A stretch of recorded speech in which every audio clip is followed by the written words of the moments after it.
Good morning dear स्केलाइट्स।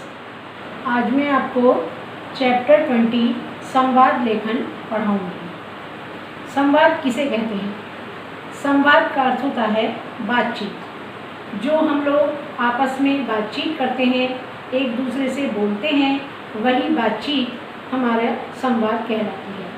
और जब हम उसको लिखते हैं तो वह संवाद लेखन कहलाता है। इसका कहने का मतलब है कि दो या दो से अधिक लोगों की आपसी बातचीत को लिखना ही संवाद लेखन कहलाता है। वैसे तो हम मौखिक ही बात करते हैं, लेकिन किसी किसी बात को जब हमें लिखना होता है, आपस की बातचीत को, तो वह संवाद लेखन कहलाता है। संवाद लिखते समय हमें कुछ बातों का विशेष ध्यान रखना चाहिए। वे निम्न प्रकार हैं। संवाद की भाषा सरल व स्पष्ट होनी चाहिए। भाषा में कोई भी त्रुटि, भाषा में कोई भी कठोरपन भाषा में नहीं होना चाहिए। भाषा बिल्कुल सरल और स्पष्ट यानी कि समझ में आने वाली होनी चाहिए। संवाद कम से कम शब्दों में होना चाहिए। ये नहीं कि हम बात को बहुत बढ़ा चढ़ा कर कहें, बल्कि हमें कम से कम शब्दों में अपनी बात को कहना चाहिए। वही संवाद अच्छा माना जाता है। संवाद लिखते समय व्याकरण के नियमों का विशेष ध्यान रखना चाहिए। हमें व्याकरण के नियमों के बारे में जानकारी होनी चाहिए, तभी हम उनका ध्यान रख सकते हैं। इसीलिए व्याकरण पढ़ना जरूरी होता है। संवाद विषयानुसार होना चाहिए। हम विषय से अलग न भटक जाएं।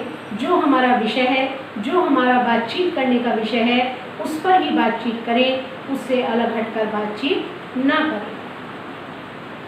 नीचे कुछ संवाद लेखन के उदाहरण दिए जा रहे हैं, ध्यान से पढ़िए। ज़्यादा चॉकलेट नहीं खानी चाहिए। इस विषय पर दो बच्चों के बीच का संवाद।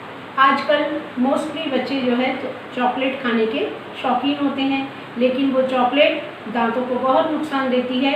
इसलिए दो बच्चे आपस में बातचीत कर रहे हैं कि चॉकलेट ज़्यादा नहीं खानी चाहिए, इसके क्या क्या नुकसान हैं और क्या फ़ायदे हैं। ये दोनों बातें यह संवाद के माध्यम से इसमें बताई जा रही हैं। बीनू, तुम क्या खा रही हो?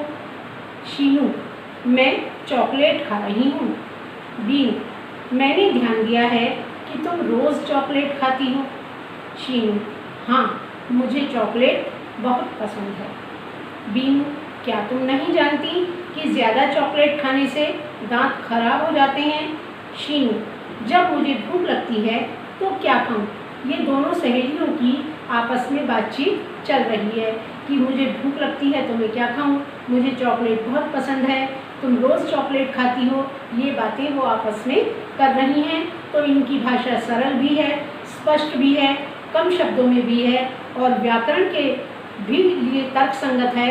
तो इसलिए ये वाक्य संवाद बिल्कुल ठीक है। बीनू, जब तुम्हें भूख लगती है तो फल खाओ।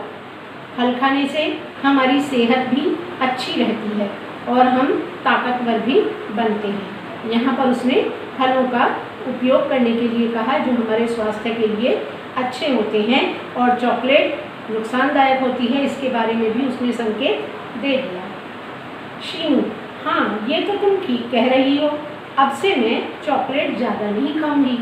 तो ये दो सहेलियों के बीच का संवाद है, जो वे आपस में बातचीत कर रही हैं, उसको वे लिखकर प्रकट कर रही हैं। तो यह संवाद लेखन हो गया।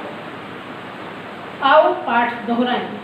दो या दो से अधिक लोगों की आपसी बातचीत को ही संवाद कहते हैं। बातचीत को जब हम लिखकर दर्शाते हैं, लिखकर दिखाते हैं, तो वह संवाद लेखन कहलाता है। तो यह पाठ आपको समझ में आ गया होगा। अब मैं इस पाठ का एक और संवाद लेखन है, दीपावली की छुट्टियों में हम क्या क्या करेंगे, इस विषय पर दो दोस्तों के बीच का संवाद लिखिए। मैं आपको पढ़कर सुना रही हूँ और इसी को PDF के थ्रू भी आपको भेजूंगी, तब आप कंप्लीट कर लेना। इतने आप सुन लीजिए। राम, दीपावली की छुट्टियों में हम क्या क्या करेंगे, इस बात के लिए दो दोस्तों में बातचीत हो रही है और वो लिखकर अपनी बात को प्रकट कर रही हैं। राम, तुम दीपावली की छुट्टियों में क्या करोगे? श्याम, मैं तो दीपावली पर बहुत मस्ती करूँगा। राम, मस्ती तो मैं भी करूँगा, साथ ही मम्मी का घर में काम भी करवाऊँगा। श्याम, यह अच्छी बात है, मैं भी ऐसा ही करूँगा। राम, मैं तो दिए, मोमबत्ती, झालर और कंडील से घर सजाऊँगा। श्याम, अच्छा ठीक है, मैं तुमसे दीपावली पर मिलने आऊँगा। ये संवाद यहाँ पर समाप्त हो जाता है। अब आप लोगों को जब ये PDF पहुँचेगी तब इसका वर्क कंप्लीट कर लेना। Thank you.